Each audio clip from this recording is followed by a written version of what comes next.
Bonjour à toutes et à tous, bienvenue dans ce 49e épisode des Tontons Golfeurs. Je suis bien évidemment avec mon ami Kevin Turlan. Bonjour Sébastien. Bonjour Kevin. Et cette semaine, c'est pas Antoine qui nous rejoint. Antoine ne peut pas être là avec nous cette semaine. Donc nous avons un invité, l'un des plus beaux palmarès du golf français. Nous avons Alexander Lévy. Salut Alex. Ça va Salut mon les gars, pote? Ça va Alex? ça va, et vous? Ouais, bah écoute, magnifique. On est ravis de t'avoir. On est ravis de Moi, t'avoir avec les tontons. Et je sais pas si tu nous écoutes, mais en tout cas, nous, on te suit. On te suit oh, toutes les semaines. Et ça nous fait très plaisir que tu sois avec nous. avec grand plaisir. Bon, Ouais, ça Alex, passe à Dubaï les Tontons Golfeurs. Ouais, bah ouais, ça marche. En VPN en plus. ouais, bah, Bon, Alex, Alex, faut juste avant de commencer, avant. mon petit Kevin, on va tout de suite parler de nos sponsors pour pouvoir ensuite rentrer dans le vif du sujet avec Alex.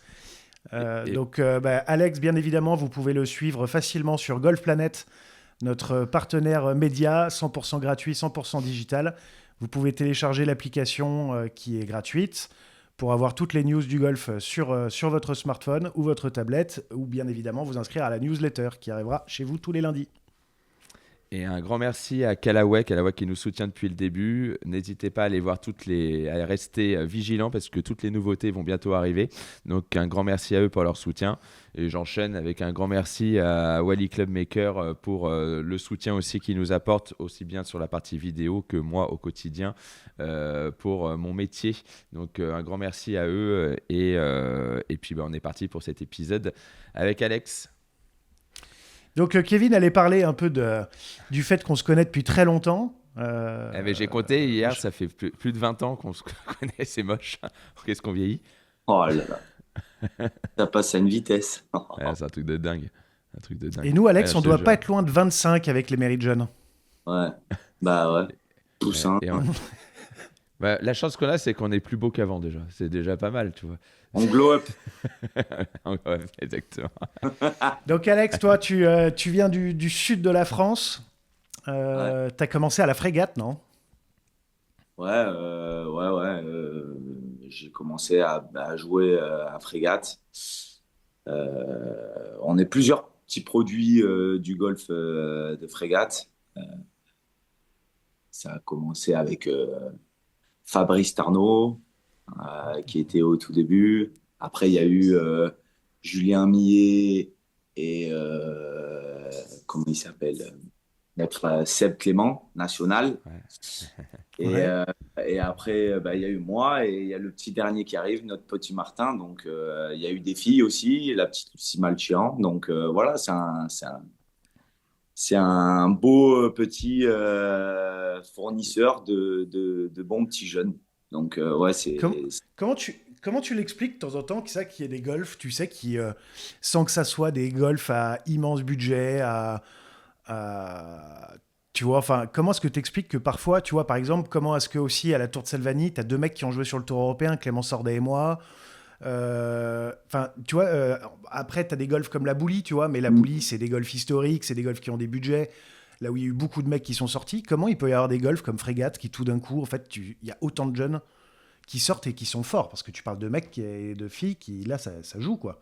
ouais, c'est marrant, c'est une bonne question. Je pense que déjà, le parcours est très technique. Ouais. Donc, je pense qu'il Ça, aide. ça, ça fera pas forcément un point commun avec Lyon, mais avec la Tour. Quel Si, enfer. Salvani, méfie-toi, méfie-toi. T'as un peu comme Frégate, toujours les pieds en pente, des Ouais, greens tordus. ouais. Non, Méfie-toi. ouais, c'est très étroit. Et, quand tu es jeune, donc forcément, tu tapes le drive, tu essayes de te déchirer, donc dans des fairways très étroits. Et non, c'est assez technique, autour des greens, assez technique. Donc, je pense que le parcours, il joue un peu. Et après, ben, je pense que. Parce que vous avez pas eu, en soi, vous avez pas eu du tout les mêmes coachs, etc. Donc ça même Non, pas, non, ouais, même donc ça pas. n'a rien à voir avec ça en plus. Non, c'est même pas. Ouais. Non, on n'a pas eu les mêmes coachs. Après, une dynamique. Moi, je sais que quand j'étais jeune, mon idole, c'était Julien Millet. Je le voyais avec les yeux comme ça. J'essayais de faire des concours de chip contre lui, de le battre. C'était à l'époque où il avait été champion de France, tout ça.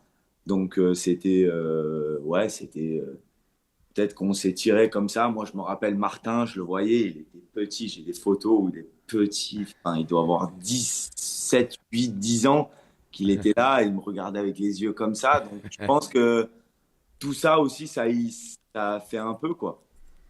Ouais.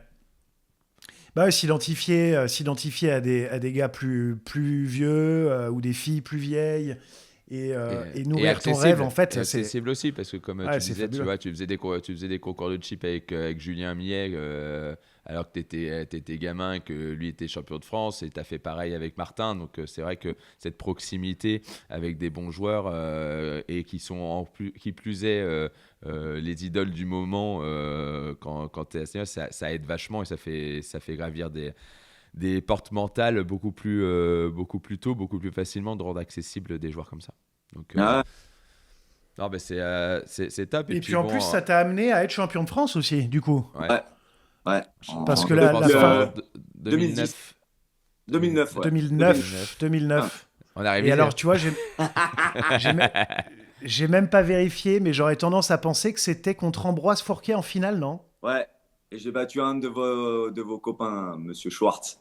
Je m'en rappelle aussi. La fourreuse, C'était Mais c'est le pour ça pire qu'il est pas joueur à venu jouer en d'ailleurs. match Il play. est. c'était où ça, que t'as gagné? C'était C'était pas dans le Ardelot. Nord? Ardelot. Ah ouais. Ardelot. Ah ouais, d'accord. Mm. Mais c'est pour Ouais. ça qu'il est pas venu d'ailleurs, hein. Il était disponible, mais il l'a encore en travers. Ouais, là, Ouais. Donc ouais, t'as une fin de carrière amateur qui est quand même assez riche. On va passer assez vite dessus, mais c'est quand même pour le rappeler parce que bah, tu fais partie de la seule équipe de France championne du monde et de la seule équipe de France, enfin je parle chez les messieurs, hein, championne Mm. d'Europe. Donc ça, t'as fait monde d'abord en 2010 avec Jojo Lopez Lazaro et Romain Vatel. Mm. Et ensuite, ben, il y avait 6, donc voilà. Mais ensuite, tu as gagné au Portugal les championnats d'Europe par équipe en 2011. Et Parcours ouais. en plus de ça sur lequel tu gagneras sur le Tour européen ensuite plus tard. Ouais. 3 ans après. Ouais. Donc fin de carrière amateur quand même suffisamment exceptionnelle pour qu'on puisse en parler. Parce que champion de France, champion d'Europe et champion du monde, ça a quand même de la gueule quand tu dis ça. Euh, et donc tu passes pro, tu as des débuts sur le Challenge Tour d'ailleurs. Ça a coupé, j'entends pas. Ah pardon, tu passes pro, tu as des débuts sur le Challenge Tour. Ouais. Et ensuite tu montes pas tout de suite, mais tu chopes la Ah, mais carte. ça bug, j'entends rien. ouais, moi j'entends pas Seb non plus. Bah tu sais de quoi je parle ou pas alors? Prends le relais au pire.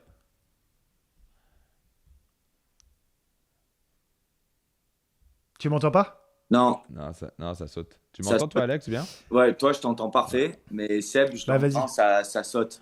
Ouais, bah alors je vais prendre un petit peu la suite, mais effectivement, donc carrière amateur très riche. Bon, nous, on s'est pas mal côtoyé à cette période-là, et c'est vrai que tu es monté en puissance jusqu'à ce championnat du monde, ce championnat d'Europe, et du coup, ce passage pro. Ce passage pro, tu peux nous raconter un petit peu les premières années pro jusqu'à ton arrivée sur le tour? Ouais, alors, ben, c'est simple. Grosse fin de carrière amateur, mais grosse difficulté à mon passage pro. Je crois que j'avais un accord avec la fédération, donc après les championnats d'Europe et les championnats du monde et les championnats d'Europe, j'avais donc 1 an et demi d'invitation sur le Challenge Tour où on a la chance, ça c'est vraiment une chance quand même, de pouvoir compter sur ces invitations. Donc une fois que je passe pro, j'ai 6 invites ou 7 invites sur le Challenge Tour en fin de saison et je fais 6 mises de cut d'affilée, je crois. Donc ça a été très dur, mais c'était pas plus au niveau du jeu que j'étais perturbé, c'est plus au niveau de l'adaptation du passage amateur-pro dans le fait que tu vois pas les mêmes têtes, c'est un peu nouveau, tu vas dans un monde qui t'appartient pas. Et l'adaptation a été dure pour moi. Après, je suis parti au PQ en fin de saison. J'ai raté au PQ2. J'ai passé les PQ1. J'ai raté les PQ2. Donc, je me retrouve l'année d'après sans rien réellement sur le Challenge Tour. Donc, je suis parti faire les cartes du Alps Tour. Et après les cartes du Alps Tour, je les ai réussi. Donc, ça m'a permis d'avoir ces Challenge Tour en France, plus les invitations de la fédération. Et j'ai réussi l'année d'après à bien commencer la saison avec une troisième place. Et, voilà, ça m'a direct lancé. Et à partir de là, j'ai pu surfer un peu sur la vague. Donc là, on est rendu en Deux. 2012. Exactement. 2012. Et c'est à la fin de cette année-là que tu montes sur Ouais. le tour par les cartes. Donc, c'est marrant parce que donc, je suis, donc sur le Challenge Tour cette année-là, je fais une troisième place directe, comme j'ai dit, aux Canaries. Derrière, je surfe un peu dessus. Et le tournoi, le plus gros tournoi à l'époque, c'était le Kazakhstan. Et si tu gagnais le Kazakhstan, tu avais pratiquement la carte assurée. Seb peut en parler en plus. Exactement. Et je suis en tête après 3 tours. Et j'ai birdie au 18 pour partir en playoff. Et je sais que si je fais birdie, je marque assez de points pour avoir la carte. Je fais pas birdie, donc je pars pas en playoff.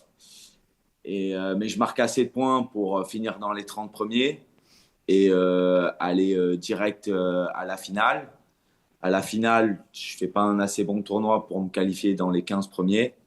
Donc, je suis parti sur les cartes européennes. Et aux cartes européennes, j'ai eu la réussite parce que je finis 24e sur 25. Et donc, et à l'époque, quand tu avais les cartes européennes, tu jouais 25 à 30 tournois l'année d'après. Donc, c'était une opportunité énorme pour moi de jouer sur le Tour européen. Et là, c'était parti. Là, c'était parti. Et là, c'est parti, mais moi, je crois me rappeler que sur ta première année sur le Tour européen, tu rates le cut justement au Portugal, sur le dernier tournoi de l'année, et qu'il y a encore des calculs qui peuvent te faire sortir, et qu'au final, ça se goupille bien. C'est marrant que tu dis ça, parce que on en parlera peut-être plus tard, mais avec ce qui m'est arrivé dernièrement, c'est l'exemple pur que je donne aux gens. J'ai eu une réussite énorme sur mon début de carrière. Donc, une carrière, c'est tellement long qu'il faut voir les moments où c'est dur, mais il faut voir aussi les moments où ça se goupille dans le bon sens. Et mon début de carrière, j'ai eu de la réussite énorme. Alors, forcément, je l'ai provoqué, mais je finis 24 sur 25 des cartes. Sur le Tour européen, mes premiers tournois, je fais 7 mises de cut ou 6 mises de cut d'affilée. Je joue à Saint-Omer. Parce que j'ai plus de moyens financiers de me payer les saisons. Je joue avec des gens qui veulent me sponsoriser, mais en même temps, si je garde ma carte, je devais leur donner de l'argent avec plus d'argent. C'était un coup de poker. Ouais. Donc, je joue avec ces gens-là le programme. C'est mon ancien agent qui avait organisé. Ils partent pour me sponsoriser, pour me donner 20 000 euros chacun. Mais si je gagnais, je devais leur donner 5 000 euros. Enfin, si je gardais ma carte, je devais leur gagner 5 000 euros. J'avais tellement pas de budget que j'avais dit OK. Sauf que la semaine d'après, je fais 3e en Allemagne. Donc, au final, je le fais pas parce que j'ai assez de moyens pour pouvoir finir la fin de saison avec cette 3e place. Et j'arrive sur la fin de saison et je me rappelle, c'était pas au Portugal, c'était en Australie. Et en Australie, je rate le cut d'un coup en pensant le faire parce que c'était le cut, c'était la marque. Et en fait, il a perdu un coup. J'avais halluciné ce jour-là. Et je me retrouve à faire 48 heures dans une chambre d'hôtel. J'avais même pas pris le vol de retour parce que j'étais tellement non-stop à filtrer. Pire que sur Instagram pour regarder ce qu'on sait. On dira pas ce qu'on regarde. Je regardais non-stop, je faisais les calculs, machin. Et je te jure, c'était stressful. J'avais fait exprès de ne pas prendre le vol retour pour pas avoir les 14 heures de vol dans l'avion où je pouvais pas scroller et regarder les scores, quoi. Ouais, où tu sors de l'avion, tu regardes, tu dis ah, Ah bon, bah merde. Voilà, honnêtement, je ne pouvais pas le faire. Donc, je suis resté 48 heures dans ma chambre à regarder. Je me rappelle, c'était horrible. Et comme dit Seb, j'ai fini 108 sur 110. Et après, on sait ce qui se passe la saison 2014, où ça a été une saison Bon, on va quand même exceptionnelle. on va quand Énorme. même le rappeler. On va quand même le rappeler parce que ça vaut le coup de le rappeler. Mais Euh, ce qui est dingue, tu vois, c'est que ça m'a vachement fait penser à Marco Penge. Hmm. Parce que Marco Penge, il fait chip putt au dernier, l'année dernière en Corée, pour garder la carte. S'il rate ce putt d'1,50 m, il doit aller aux cartes européennes. Et bon, il a fait une encore meilleure saison que toi par rapport à Ouais. 2014. Mais à un coup près, il peut perdre la carte. Et toi, à deux gars là où ça se goupille différemment, tu perds la carte aussi. Hmm. Et tu te retrouves à faire. Et ensuite, en fait, ta carrière, elle s'est lancée à ce moment-là, quoi. Ouais, exactement. C'est ouf parce que ça s'est joué à rien et au final derrière, après bien sûr, en plus derrière donc j'ai gagné en Chine, le tournoi au Portugal. donc on va les rappeler, mais effectivement, deux victoires en 2014 à l'Open de Chine, un au Portugal Masters, après une en 2016. Je sais plus où c'était en 2016. 2016, C'est en Europe, mais ouais, vas-y, C'est pas redis-moi. l'European Open? Ouais, l'Europe. European Open. Ouais, 2017, Open de Chine encore. Et 2018, Trophée Hassan II au Maroc, qui fait de toi le deuxième français le plus titré sur le Tour européen, ou DP World maintenant, après Thomas, c'est ça? Thomas ouais. Levet? Il en a une de plus. Ouais. Bon, il va falloir aller le chercher, hein. Ouais. Ah, il me reste encore quelques années, j'ai le temps. Mais ouais, là, il y a un lancement, et puis on se souvient tous hein, de ces années-là. Et puis, je sais plus, bah non, je crois que c'est dans l'épisode précédent où j'étais pas là, mais que j'ai écouté pour écouter mes deux tontons, où ils parlaient de toi. Et c'est vrai que beaucoup de plaisir à te regarder jouer, à te regarder gagner, avec ce panache, avec cette fougue, avec voilà, ce finish bien à toi, en marchant avec le club qui tourne. Donc voilà, c'est des petits cris et tout. Non, franchement, ça a toujours été un plaisir de te suivre dans les parties de tête. Et on a hâte de revoir ça. On a hâte de revoir ça. On va forcément parler aussi de l'actualité. Mais en tout cas, de très belles victoires. Est-ce qu'il y en a une qui a une saveur particulière, une qui est un peu plus importante à tes yeux ou que tu as préférée? Est-ce que ça peut être Alors, c'est la il y en première a comme pas deux. forcément. Il y en a deux? Ouais. Il y a la première, d'avoir dominé comme ça, si tu veux, c'était un peu l'éclosion où il y avait un gros champ de joueurs. Je me rappelle, il y avait Stenson, Molinari, enfin, il y avait vraiment un gros champ de joueurs derrière. Et d'avoir tenu comme ça, en plus, il m'était arrivé une aléa, une erreur d'arbitrage au trou numéro 15, où ça m'avait coûté un double bogey. Donc tout ça a fait, c'est entre guillemets l'éclosion. Et après, il y a le Maroc où je me suis senti tellement fort. C'était, voilà, c'est une sensation que je sentais que je dominais tellement mon sujet que j'étais tellement en confiance que je savais que j'allais gagner, quoi. C'était impressionnant. Ah, et puis sur un beau parcours, hein, Ça se voit, j'ai encore des images de toi. J'ai encore des images de toi à la télé en te regardant jouer à Dar es Salaam. De à quel point ce parcours il est dur, à quel point il est exigeant, et à quel point on sentait que tu mettais la balle exactement là où tu voulais, avec cette attitude fabuleuse que tu as quand tu joues, en fait, là où tu donnes envie à tout le monde de te regarder. On a l'impression que tu vas chercher tous les poteaux. Dès que la balle elle part, come on baby, à partir en courant sur le côté. Non mais c'est vivant en fait. Ouais, Moi ça fait de la j'aime fléchette, hein, Alex. Ça fait de la c'est fléchette pas quand du tout là pour quand on est forcément te dedans. complimenter ou quoi que ce soit. J'aurais dit pareil si t'étais pas là. Mais c'est que t'es un mec, en fait, ça donne envie de regarder le golf à la télé. T'es un mec qui transmet Ouais. de l'émotion, tu vis le truc.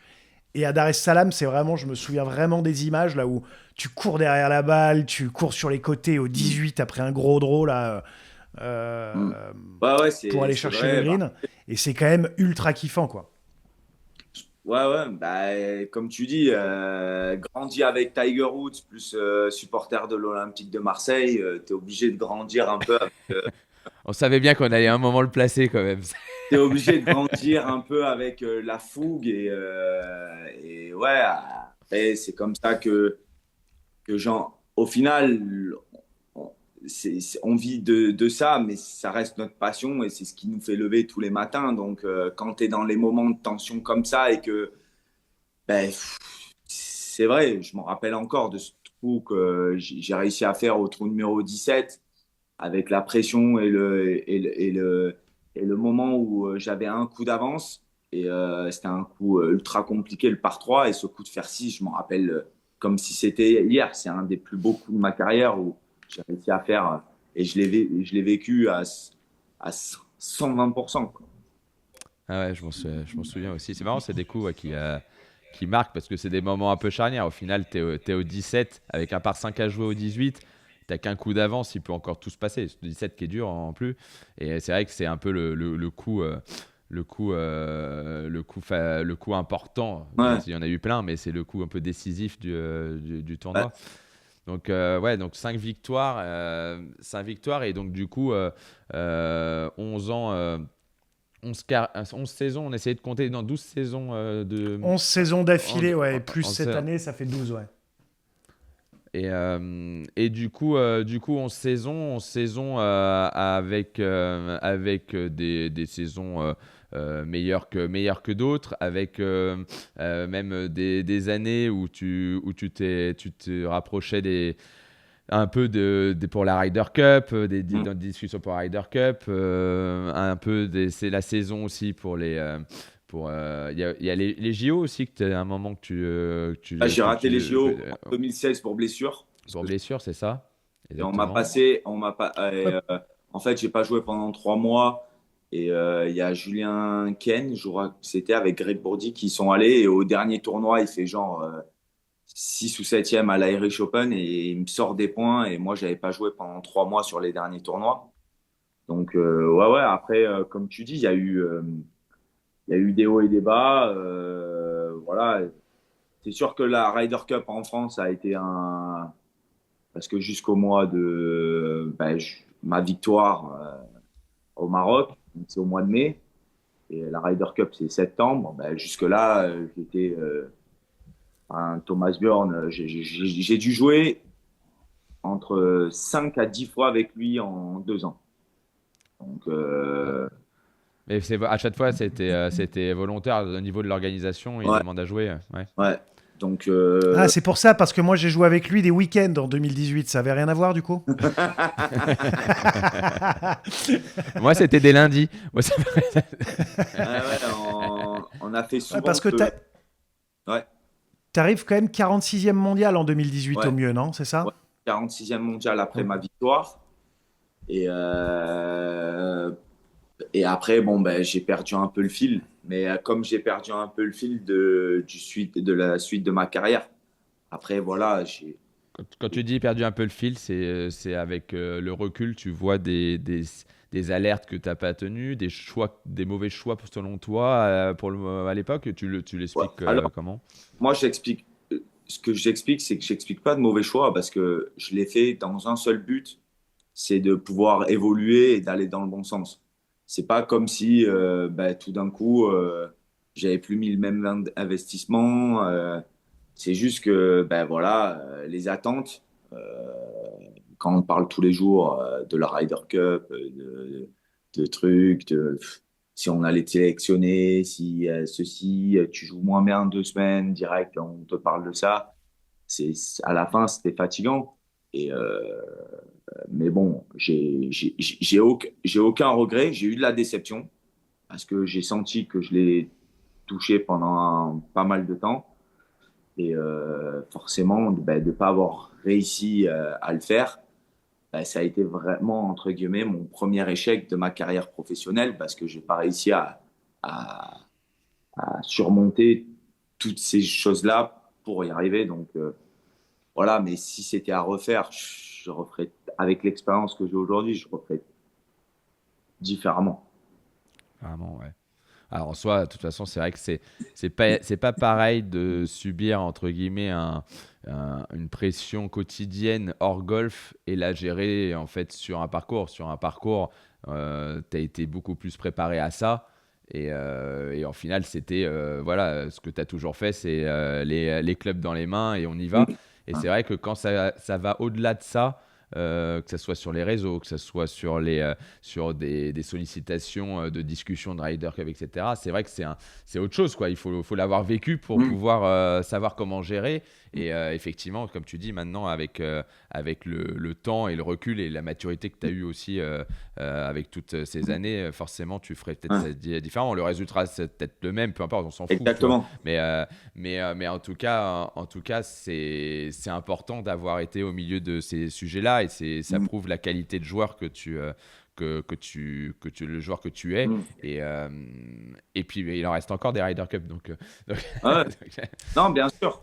Mais tu vois, ça me fait penser un peu à Martin cette année où il a fait toute la saison dans les 10 quarts du PGA Tour. Et PGA Tour, tu vas habiter où l'année prochaine. Et en fait, les gens, ils se rendent pas compte, mais ça use. Ça use. Et toi, t'es simplement, toi, tu veux juste faire ton travail, tu veux juste prendre du plaisir et tu veux juste jouer au golf et kiffer, entre guillemets, ce qui se passe. Après, quand on te met dans la tête toujours, à un moment, sans vouloir forcément le faire, ça te rentre dans la tête, quoi. C'est comme un enfant, tu lui dis mange pas des bonbons, il va te manger des bonbons, c'est pareil. Ouais, non, c'est sûr, c'est sûr que c'est Martin, on en a parlé. Après, je pense que t'es plus proche, t'es plus proche de lui. Je sais pas comment il le vit ou pas. Moi, je pense pas que ça Ah, soit quelque chose de négatif. Il a dû être déçu, comme tu le dis, ouais, toi aussi, mais ça bah, doit pas être. Là, c'est dur, tu penses? ouais, Ouais, ouais, ça a ouais. été dur. Après, moi, je suis allé le suivre le dernier jour à Jumeirah. Et ouais, je pense que ça lui a fait un peu mal à la tête, ce qui est normal, parce que ça fait rêver, hein. Forcément, tu passes une étape où tu. Mais comme je l'ai dit, Martin, hein, s'il y avait pas, on a mangé un bout après au clubhouse ensemble. Et je lui ai dit, Martin, s'il n'y avait pas ces 10 cartes du PGA Tour, on serait tous là à te dire, mec, tu viens du Challenge Tour, tu fais dans les 20 premiers, c'est énorme. Donc, C'est forcément, énorme. tu as de la déception, tu as une victoire, tu as de la déception, mais n'oublie pas tout ce que tu as fait, parce que c'est pas donné à tout le monde. Et là, on a vu qu'il a été nominé Rookie of the Year. Donc, je pense que ça va l'aider Ouais, c'est cool ça. à Ouais. relativiser, à se dire, ah ouais, quand même, j'ai eu ce prix. Tiens, je regarde qui l'a eu. Ah ouais, quand même, ça a un peu de la gueule, tu vois. Ça va l'aider un peu Ouais, je trouve ça super. Ouais. C'est vraiment arrivé au bon moment Ouais, pour ouais, justement vraiment. remettre en perspective le truc en disant attends, mon pote, tu viens de faire une saison incroyable, quoi. Ça doit pas être une saison de déception en se disant merde, je Exactement. suis passé à côté. C'est une saison, c'est un tremplin cette saison. C'est un tremplin pour lui pour l'année prochaine. Donc c'était super ouais, qu'il ait ce titre. Je suis d'accord avec toi. Et donc ça nous amène du coup aux dernières années. Sur les dernières années, tu perds la carte il y a 2 ans. Ouais, Tu perds la blessure. carte il y a 2 ans sur blessure. Sur la blessure, du coup, t'avais pas d'exemption. Ça s'est passé comment en Alors, fait? si. En fait, j'ai eu une blessure. J'ai arrêté de jouer pendant pratiquement de janvier jusqu'à septembre. Donc, j'ai pas joué au golf. J'ai repris petit à petit. Et après, voilà, l'année d'après, ma blessure, j'ai perdu la carte, mais je jouais vraiment pas très bien au golf. Et t'avais plus mal? T'as été Ouais, plus ou mal. t'étais plus mal? Fond du bois, j'ai plus mal, j'ai plus rien. Donc ça, j'ai fait un bon travail physique avec mon staff. Franchement, j'ai eu de la chance, j'étais bien entouré. J'ai fait un bon travail, donc ça, nickel, plus mal. Et voilà, après, je vais être honnête, j'ai juste perdu mon golf un peu.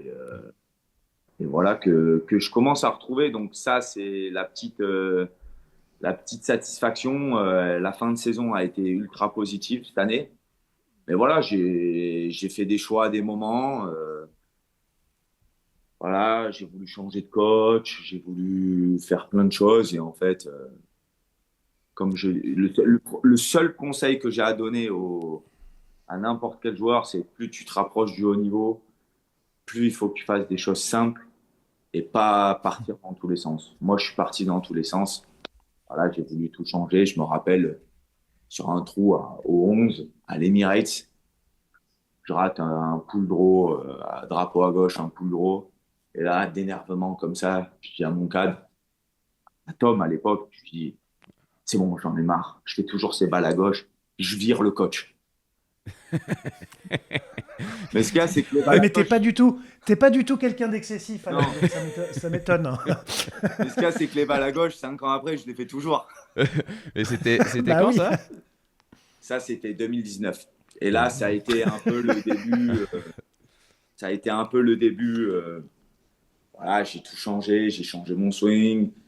J'ai fait plein de choses. Après, je l'ai fait, comme je le dis, dans le but de vouloir progresser et être meilleur. Mais au final, je rate toujours des coups à gauche. Et je suis moins performant qu'avant. Donc, forcément, les choix n'étaient pas bons. Mais mais le choix, il est pas bon. C'est que l'avenir qui nous dit en fait qu'il va pas être bon. C'est-à-dire que quand tu fais un choix en tant que golfeur professionnel, c'est que tu es là en train d'essayer de solutionner un problème. Et il y a que 6 mois, 1 an, 2 ans après que tu sauras en fait si le choix il était bon. Ce qui compte, c'est que la démarche du choix à ce moment-là, elle soit positive. Que ça soit pas une réaction à de l'émotion ou quoi que ce soit. Si elle est réfléchie et qu'elle paraît aller dans le bon sens, c'est que l'avenir en fait qui te dira si c'était le bon. Et puis, quand elle est bien analysée. Et c'était sûrement aussi, le bon choix au moment T, avec les infos du moment. Et puis c'est hyper important quand c'est bien analysé aussi. C'est-à-dire que là, aujourd'hui, tu as des certitudes sur ce que tu dois faire qui sont beaucoup plus fortes qu'il y a quelques années. Et ça n'avait pas été le cas si tu n'avais pas fait ces choix. Donc voilà. Et puis, tu aurais fait ces choix, tu aurais gagné 2 ans l'année d'après, deux tournois l'année d'après. On t'aurait dit, c'est extraordinaire. Donc voilà, c'est toujours après.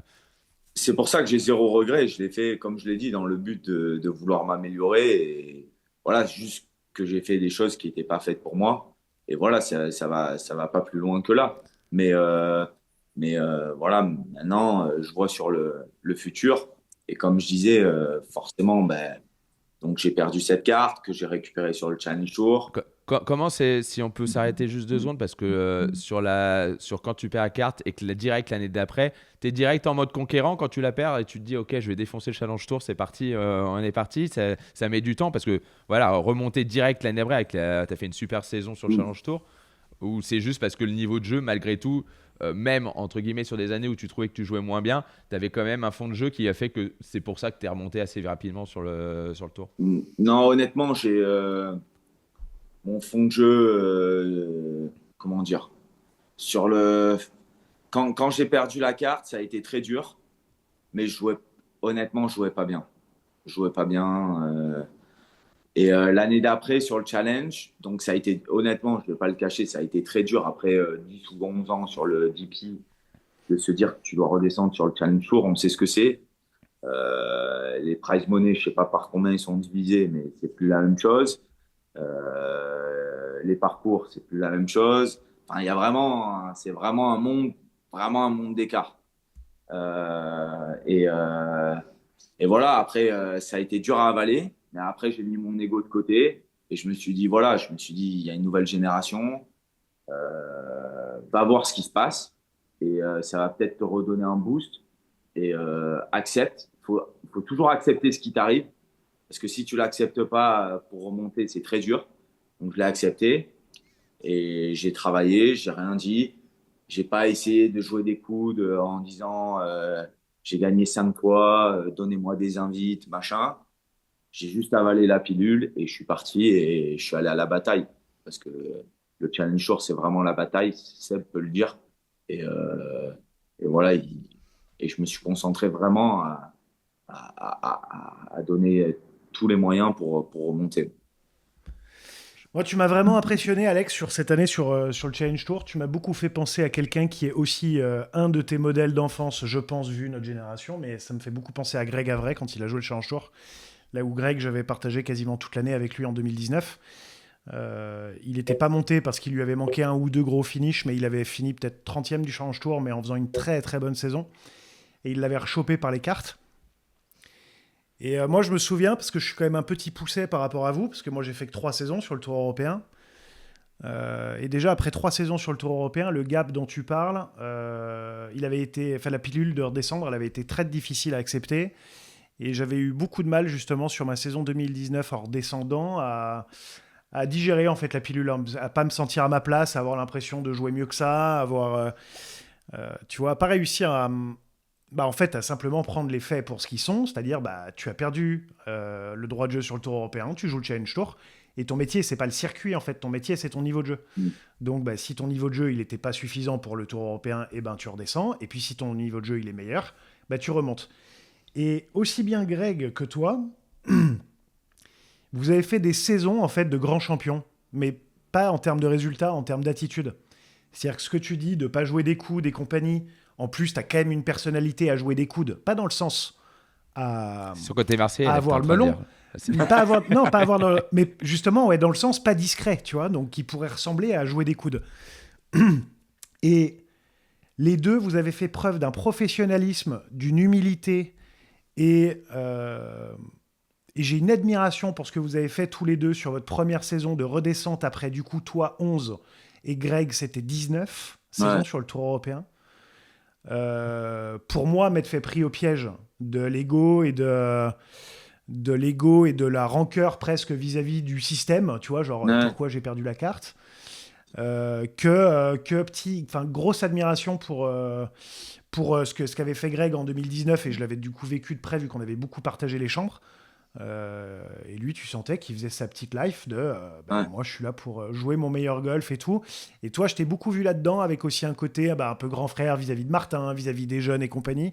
À transmettre, on sent que tu as un côté transmission qui se développe beaucoup avec l'âge, que tu avais peut-être moins avant. Euh, et c'était très beau en fait de te voir finalement sur le Challenge Tour. Alors que j'étais aussi triste que toi de te voir sur le Challenge Tour. Non, non, mais Mais c'était mais c'est la vérité. Moi, je te dis honnêtement, j'ai kiffé ma saison sur le Challenge Tour. Vraiment, l'entente, les petits jeunes qui poussent. Même quand on voit ce qu'a fait la génération, la génération montante l'année dernière, les résultats qu'ils ont fait cette année sur le DP, c'est dément. c'est dément. Et moi, honnêtement, j'ai kiffé de ouf ma saison sur le Challenge Tour. J'ai passé des super moments avec les joueurs. Et au final, comme tu dis, j'ai réussi à transformer en quelque chose de positif. C'est vrai que j'ai transmis aussi aux plus jeunes, aux Yann et Martin, et Félix aussi, avec qui je me suis pris vraiment d'amitié. Et tout ça a fait que ben, j'ai passé une super saison. Après, forcément, je vais pas te dire, waouh, c'était la folie, j'ai envie d'y retourner. Mais j'ai réussi à transformer ce truc où je me suis dit, ben, profite de ces choses-là. Peut-être que tu n'as pas vécu ça sur le tour les dernières années. Et comme tu dis, parce que sur le tour, on a perdu Raph, Greg, Greg Bourdi, Julien Ken, la génération que moi j'ai connue. Et, Ouais, toute la génération qui nous a fait vibrer en plus. ouais, et tout ça, et toi, tu deviens entre guillemets un des piliers. Et tout ça fait que ben, ça a fait du changement. Donc j'ai réussi à prendre du plaisir et j'ai vraiment pris énormément de plaisir sur le challenge jour, dans la camaraderie de ce que c'est le challenge jour. Et, euh, et du coup, cette montée, maintenant, et la saison cette année, tu as joué comment pour toi par rapport à. Tu disais que là, tu retrouvais ton golf. Comment ça s'est fait sur plusieurs mois, plusieurs étapes. Là, c'est venu un peu tard dans la saison au moment où tu Ouais, t'es retrouvé. Ouais. ouais, cette saison, je mets vraiment, ça n'a rien à voir avec la saison où j'ai perdu la carte. Cette saison, franchement, c'est juste un manque de. Alors forcément, c'est pas parfait, hein, mais il y a un manque de réussite qui fait partie de la saison. Premièrement, à chaque fois que j'ai fait une bonne semaine, la semaine d'après, j'ai pas réussi à avoir un tournoi ou surfer dessus. Donc ça, c'est quand même dur parce qu'on sait que les résultats, ça se build, comme on dit. Tu fais une bonne semaine, tu sens que ça commence. Derrière, la semaine d'après, ben, tu arrives avec un peu plus de confiance, tu prends un peu plus de risques, un peu plus tout ça. Donc ça, j'ai jamais réussi à surfer sur une vague, jamais. Euh, mais le niveau de jeu n'avait rien à voir avec l'année où j'ai perdu la carte. C'était vraiment, c'est vraiment 100 fois mieux. Et c'est juste, voilà, et l'exemple des cartes où je finis 21e sur 20, bah, enfin sur les 20 qui gardaient, qui gagnaient leur carte, c'est vraiment juste un manque Ouais, ça de n'a pas tourné, quoi. voilà, comme j'ai dit, ça a tourné énorme sur le début de ma carrière. Là, voilà, ça fait une saison où ça a vraiment pas tourné dans le sens où ça Ouais, mais aurait.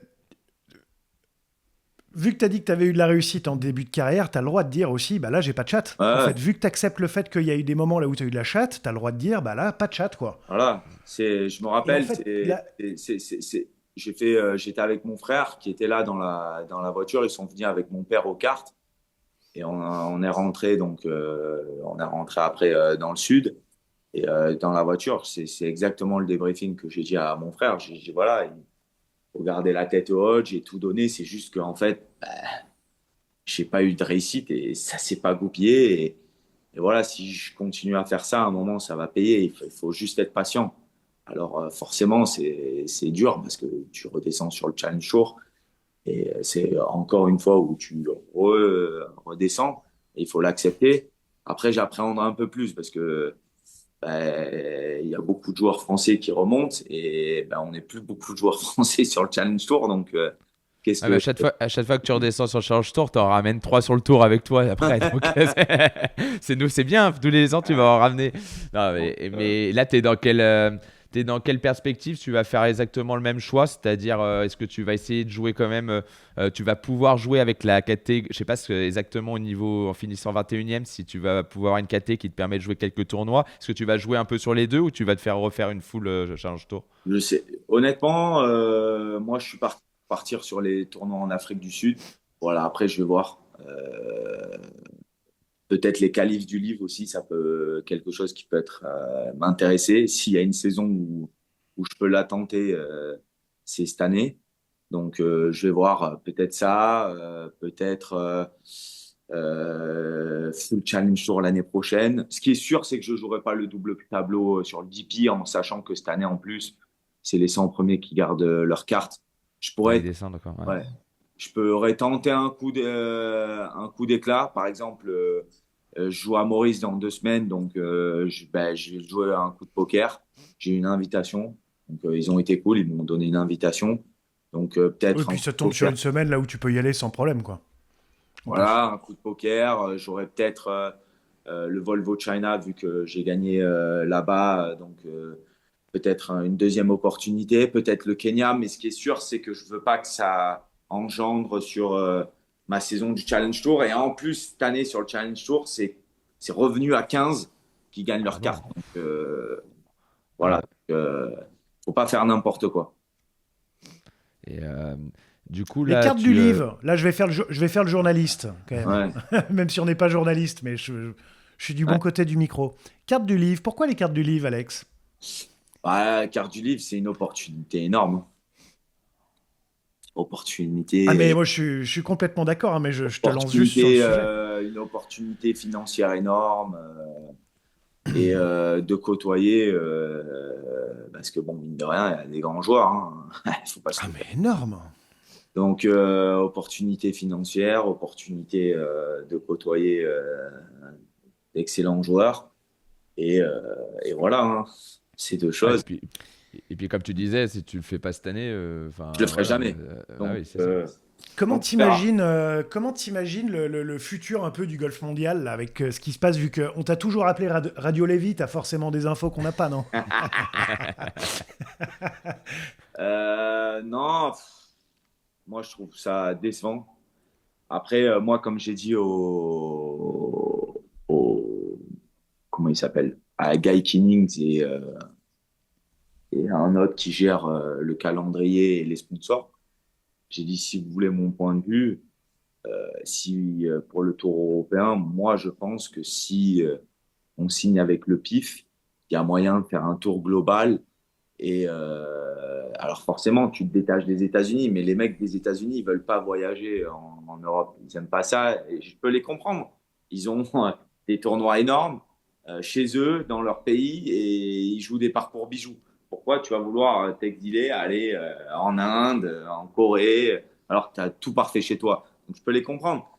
Mais je pense que le Tour européen, enfin le DP World Tour, a une opportunité à saisir de faire grandir leur tour en signant avec un sponsor qui peut mettre beaucoup d'argent et surtout qui peut t'amener des joueurs, des gros joueurs, des vainqueurs de majeurs. Et toi, ça sera plus facile pour vendre. Toi, tu vas vendre un produit où tu dis que chaque année, tu perds tes 10 meilleurs joueurs. Donc, pour amener des sponsors, c'est très compliqué. Et tu as l'opportunité d'avoir quelqu'un qui t'amène de l'argent et en plus qui t'amène des gros joueurs. Donc, pour moi, le choix, au niveau business, il est vite vu.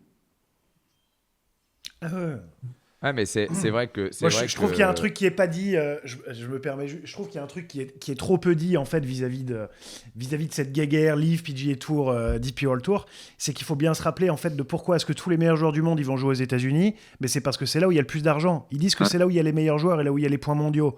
Mais il faut arrêter l'hypocrisie. C'est si demain les plus gros prize money étaient que sur l'Asian Tour et que du coup les meilleurs joueurs du monde allaient tous jouer les meilleurs tournois du monde là-bas, ça augmenterait les nombres de points mondiaux et ça serait sur l'Asian Tour qu'il y aurait les plus gros points mondiaux et ils diraient tous on va là-bas parce qu'il y a les plus gros points mondiaux et les meilleurs joueurs. Mais le nerf de la guerre dans ce sport professionnel qui du coup est un métier, c'est l'argent. C'est-à-dire que les gens vont jouer le PGA Tour parce que c'est là où il y a de l'argent. En fait, je pense qu'il faut un moment mettre le point dessus.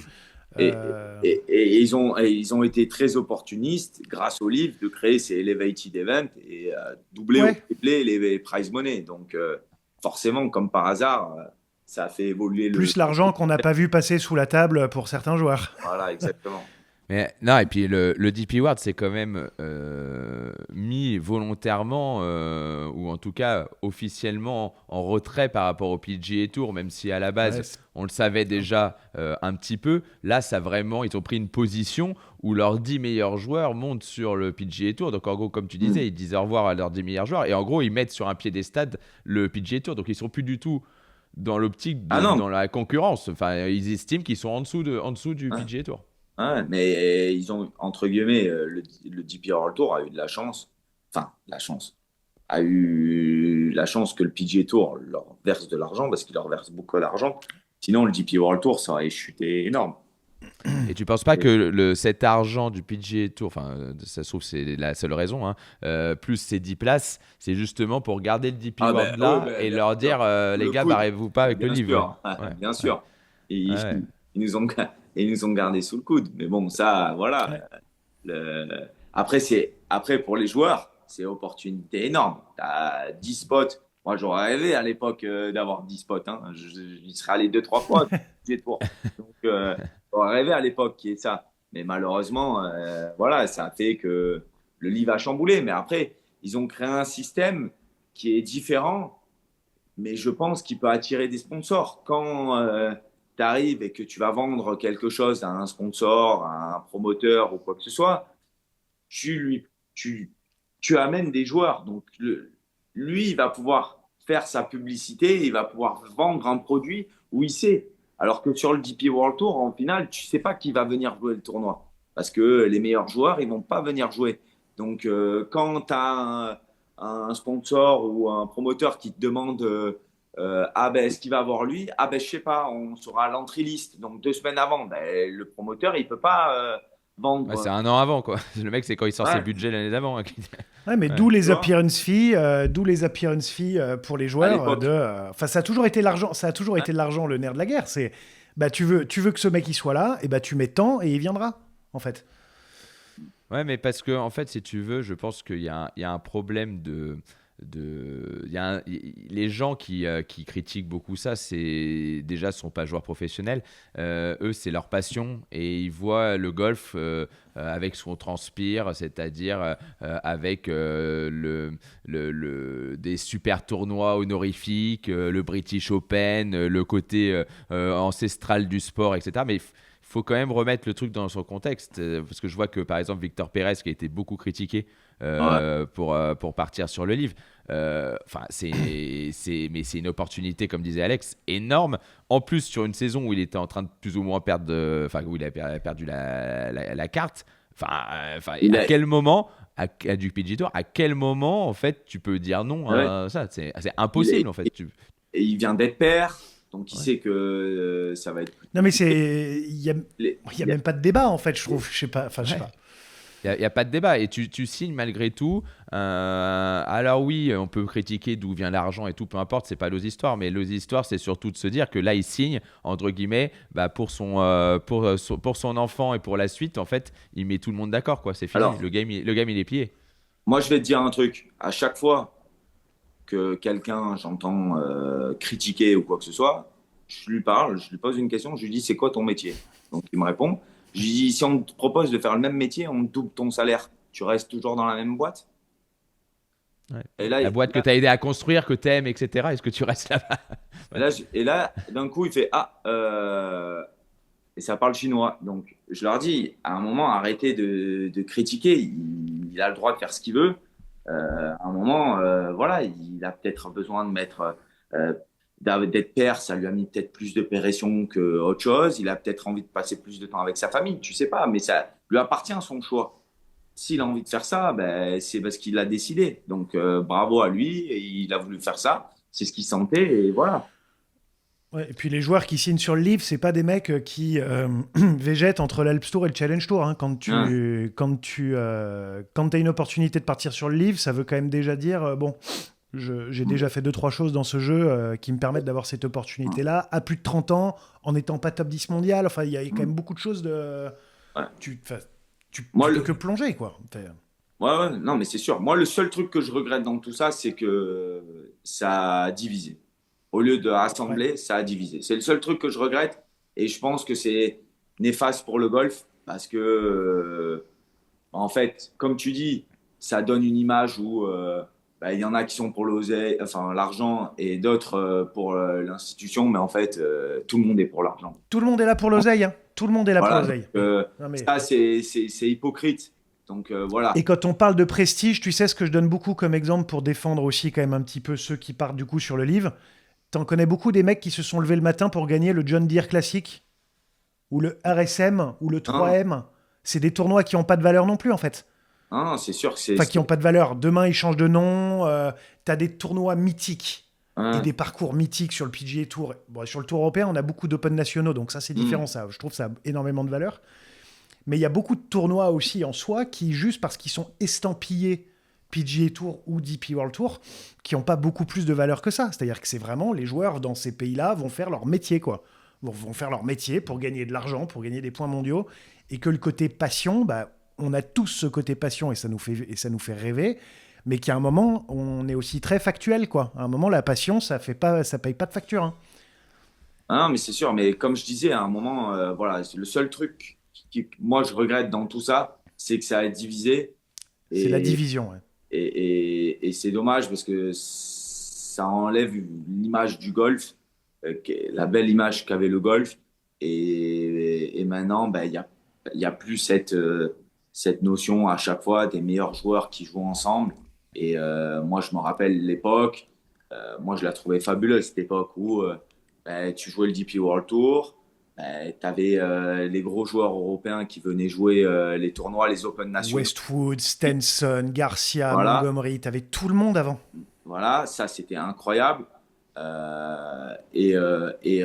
Pour rentrer sur le PGA Tour, il fallait que tu sois top 50 mondial et tu avais des invites et ça c'était le système parfait. Et je trouve que ça, ben, ça manque et c'est dommage. Et quand tu arrivais à aller sur le PGA Tour, ben, tu avais,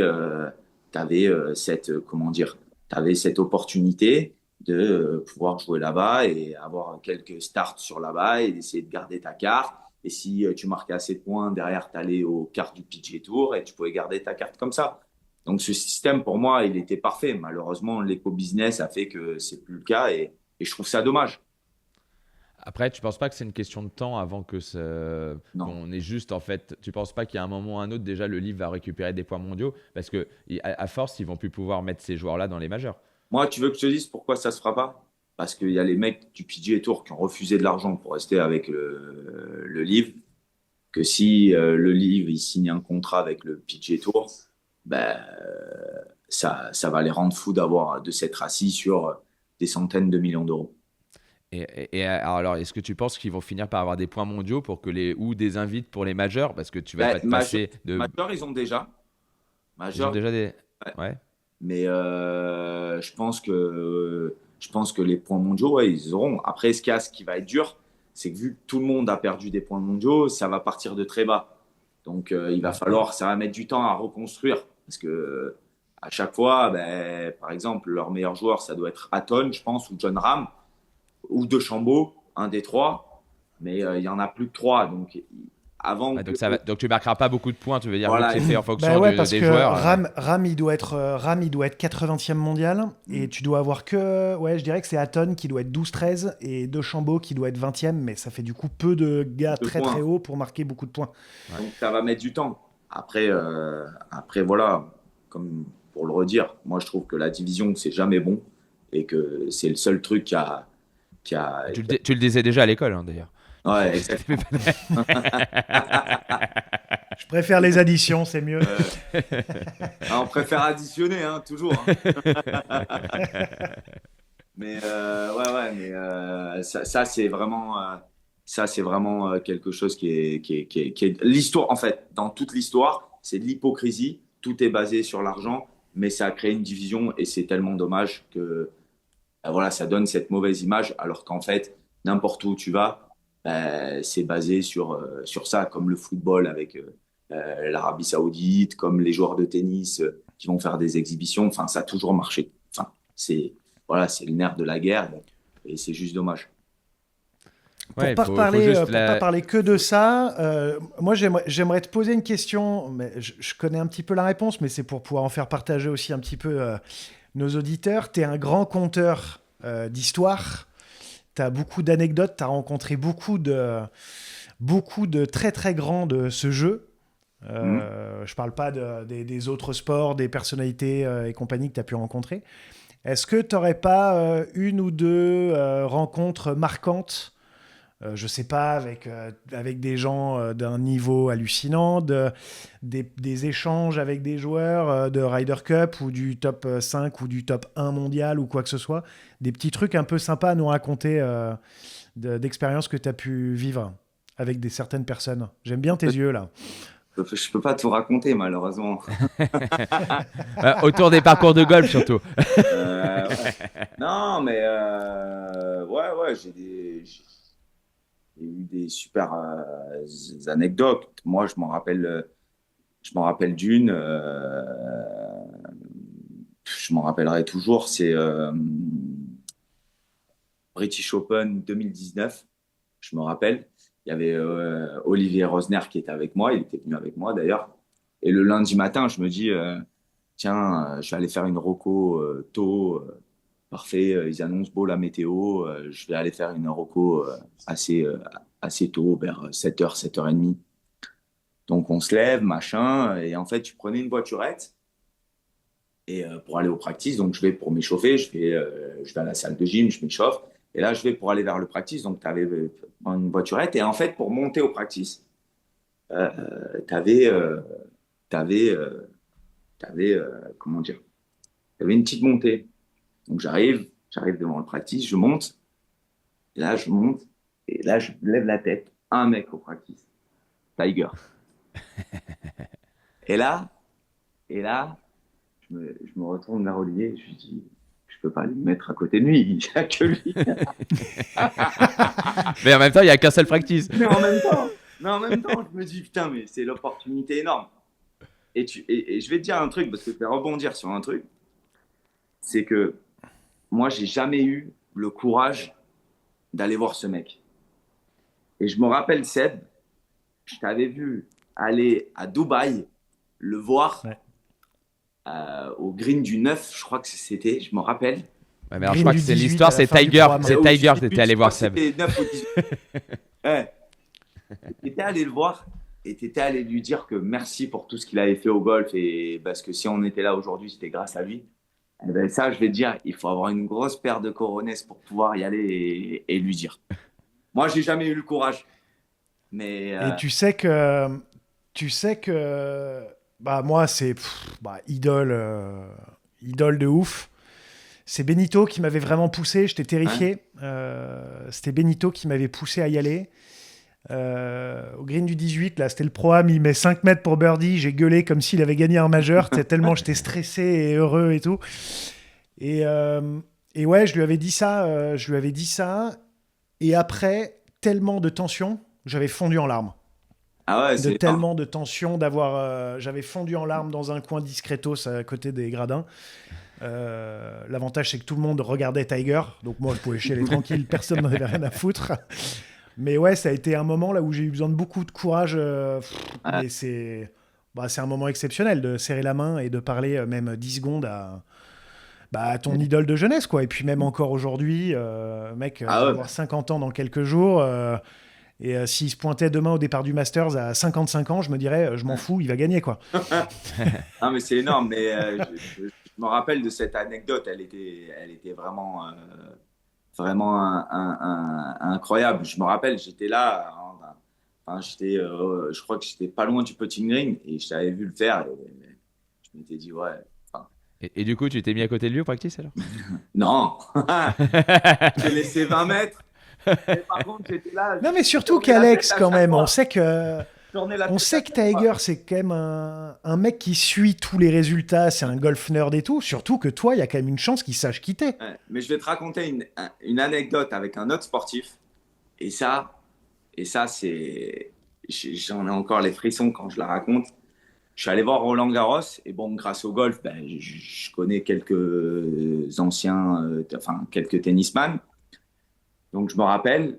Et moi, je suis un grand fan de Nadal. J'adore sa grinta. Ça a été toujours. J'ai Tiger au golf, bon, qui est très là-haut, mais au tennis, moi.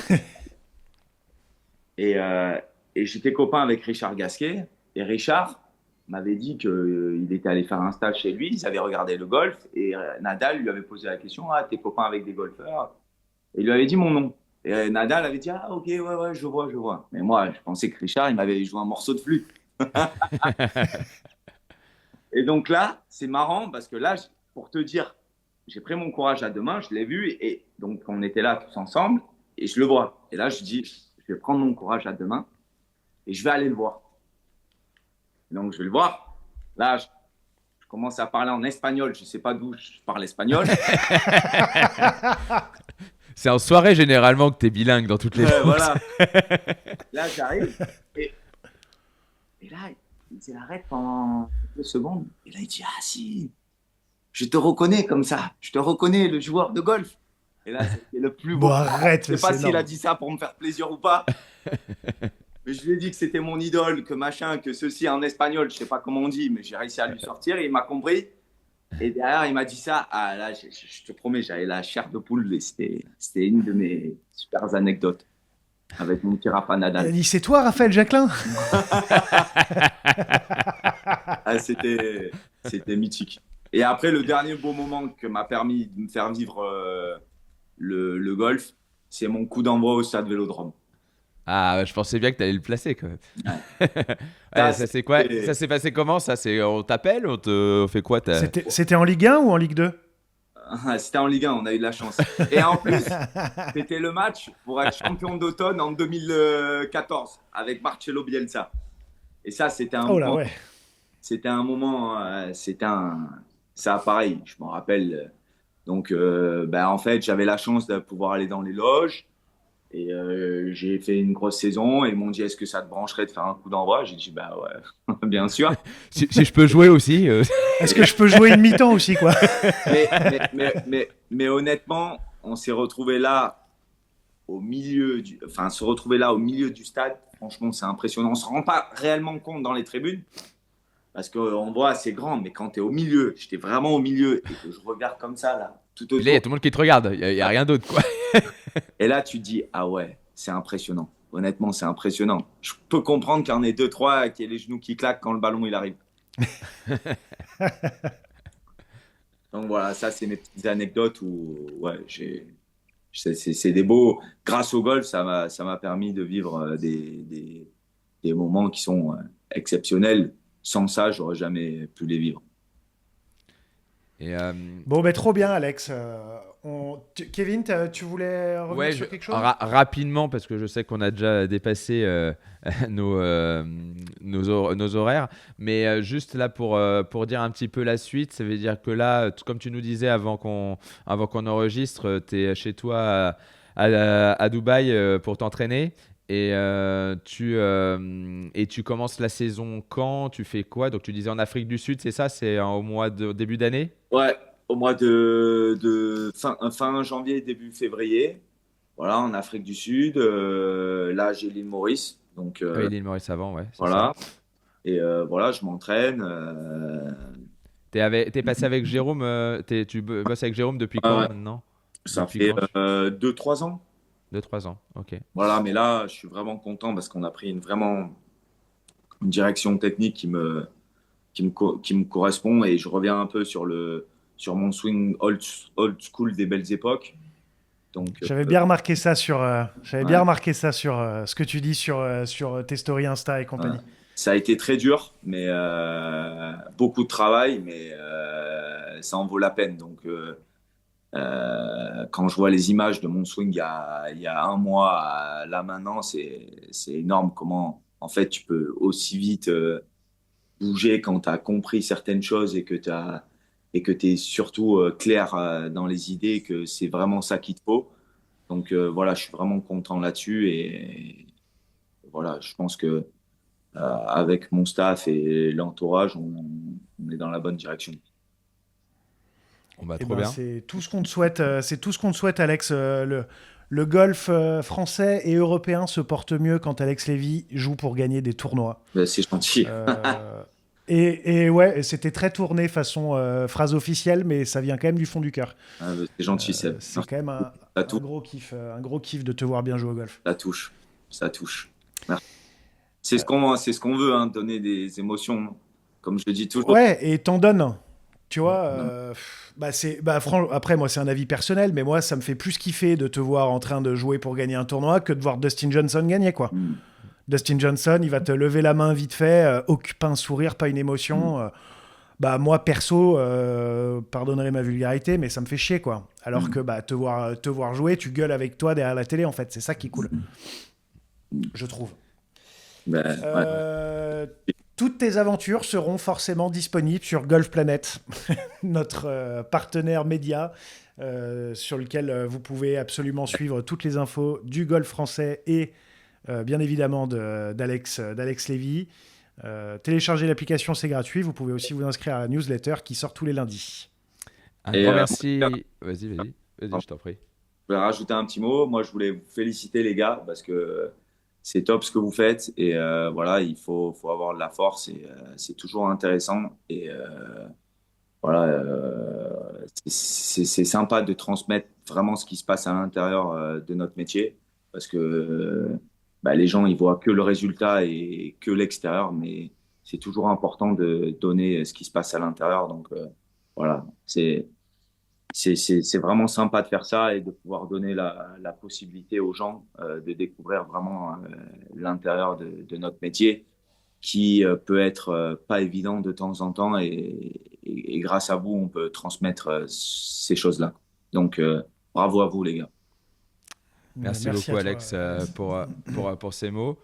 Je finis avec un grand merci à Callaway du coup qui nous aide tout au long de l'année, enfin qui nous soutient surtout tout au long de l'année. Et un grand merci aussi à Wally Clubmaker pour toute son aide sur la partie vidéo et tous les montages qui, je sais, qui prennent du temps. Donc un grand merci à eux. Un grand merci à Alex. Je laisserai la fin à Seb, mais un grand merci à Alex pour ton temps, pour ces mots. Comme disait avant Seb, hâte de la suite en fait. Hâte de voir la suite et hâte de te soutenir. Et puis voilà, je sais que toi, tu n'as pas de doute, mais nous non plus, on n'a aucun doute sur le fait qu'on va te revoir bientôt aux avant-postes. J'espère le plus tôt possible. Et puis voilà, un petit coucou aussi à ton père qu'on croise moins, mais qu'on a croisé aussi qui nous écoutera peut-être jusque-là s'il écoute toujours tout ce que fait son fils. Mais en tout cas, voilà un petit coucou voilà, à ta famille et à ton padré. Et voilà, et merci Alex pour ton temps. Et puis à très bientôt. Merci les gars. Quand vous voulez. Ouais, merci beaucoup Alex, merci à vous toutes et à tous de nous avoir écoutés jusqu'au bout de ce 49e épisode des Tontons Golfeurs avec Alex Lévy, ce coup-ci et sans Antoine Schwartz. On en a switché un pour un autre. Vous pouvez bien évidemment vous connectez pas du tout, vous pouvez bien évidemment nous écouter sur toutes les plateformes d'écoute et nous écrire si vous souhaitez nous faire partager votre expérience ou quoi que ce soit, une question. On est là pour vous répondre, donc sur toutes les plateformes des réseaux sociaux, sur YouTube, par mail, lestonsongolfeurs@gmail.com. Et nous, on se fera toujours un malin plaisir de vous répondre.